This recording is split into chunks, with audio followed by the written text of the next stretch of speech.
Welcome to Coffee with Closers. In this series, we interview top real estate producers that are out there making big things happen in the real estate industry.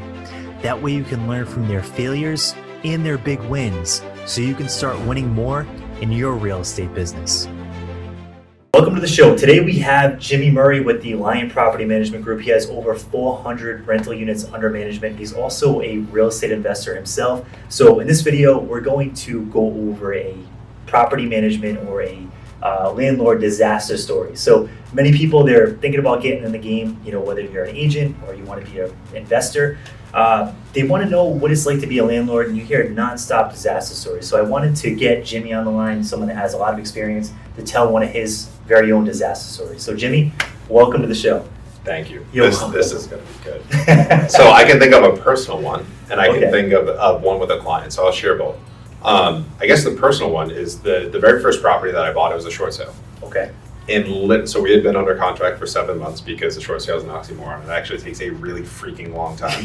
But you can get great deals. So in a down market or kind of the bottom of the trough in the cycle, you can pick up really great deals via short sale. 1 week before closing, after we've been under contract for 7 months, the listing agent said, "Hey, by the way, the girls on the third floor haven't paid rent in 3 months." Oh, jeez. And we're like, all right, listen, we're only going to close this if they are out, so go work a cash for keys deal. So 2 days later, hey, great, we worked a cash for keys deal, they're going to be out. Wow. Show up for the final walkthrough, and honestly, it's very important to complete a final walkthrough. Yes. The advice that I always received was, you should tour the property before closing, then get the keys and go back. Mm-hmm. Because God forbid something happened during closing, then at least you could probably go back. I don't know what would happen. Hopefully nothing ever happens, but before closing and after closing, make it happen. Before closing, touring the property, third floor, great news, the girls are out. They spread used cat litter throughout 1,100 square feet. It was absolutely disgusting. Literally to this day, right now I'm telling the story. I was on the phone with a client yesterday. He's like, "Why do you not like cats?" I'm like, "Let me tell you the story." So honestly, I'm more of a dog guy. But cats can be good. I always recommend renting to pets, and maybe in another video we can talk about how we screen for that. But that was like one of my disaster stories because that's brutal. So they did this on purpose. Yeah, because they were mad because we asked them to leave. Man. So no pun intended, shit happens. Right? But probably like the worst from a financial perspective, the worst disaster story that we experienced as property managers as a team. We had a client who is an active cash buyer. There was a 2-year span where they went out and they acquired a bunch of property. And after the first one, we had stabilized and got the rents up. He said, "Hey, can you help me find another property?" I said, "Hey, let's take a break. Let's look at these a couple of things at this current property." So one of the big things at this property was an 8-unit building. There are only 5 electric meters. Wow. So if you own a multifamily, you should have whatever the number of units are plus 1. So if you have a 4-family house, you should have 5 electric meters, 1 for each unit and 1 for the common area. So the common area will cover like the lights for the exterior, common hallways, fire alarm system, things of that nature. Maybe if you have a coin-operated washer or dryer, the electrical for those types of items. So I said, hey, rather than going out and buying another, 500 and this was like probably one of the least selfish things I've ever done, right?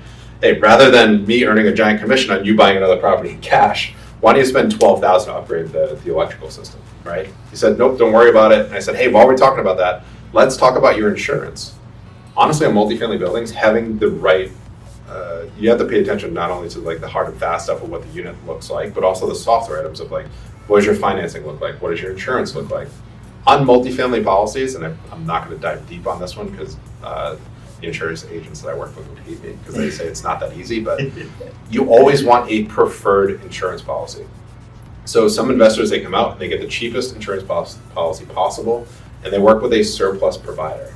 That surplus provider will provide you a very cheap premium, and then when things happen, they will cover nothing. Oh, jeez. So fast forward 6 months, the client bought a couple other properties, and then middle of winter, we have a pipe burst on the 3rd floor during the middle of the night. Literally, it destroys the whole building. The building's now condemned until we can complete some work. So turns out, so we bring in a public adjuster. A public adjuster is going to be your best defense to make sure that you maximize your claim. The insurance company will say, hey, let us send out our adjuster. Sure, that starts the process. but they're there to protect the insurance agency. They're not there to protect you. The public adjuster typically gets 10% of your claim, but they'll increase, from my experience, they'll increase the payout on your claim by 30 to 40%. So well worth their money. This client had an adjuster come out, start working through the process. It was actually a $200,000 claim. Lloyd's of London, the surplus policy holder, said, "Hey, great, we will pay you $17,000 of the $200,000 that you need." It was an absolute nightmare. The public adjuster got Lloyd's of London from $17,000 to $77,000. So they did their job. That was a really good scenario. They argued the language in the contract, but there was still a $130,000 shortfall.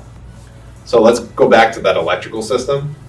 Turns out that for an 8-unit building, there was only 100 amp electrical service on the way in, and the top of the weatherhead had actually melted because of the power that was being drawn into the building. So now there's a 400 amp, so 4 times what was there previously, now installed.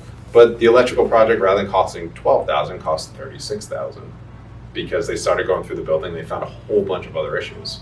So I think moral of the story here is be proactive, right? Try to learn what you don't. You never know what you don't know. Yeah. But try to be proactive and take advice.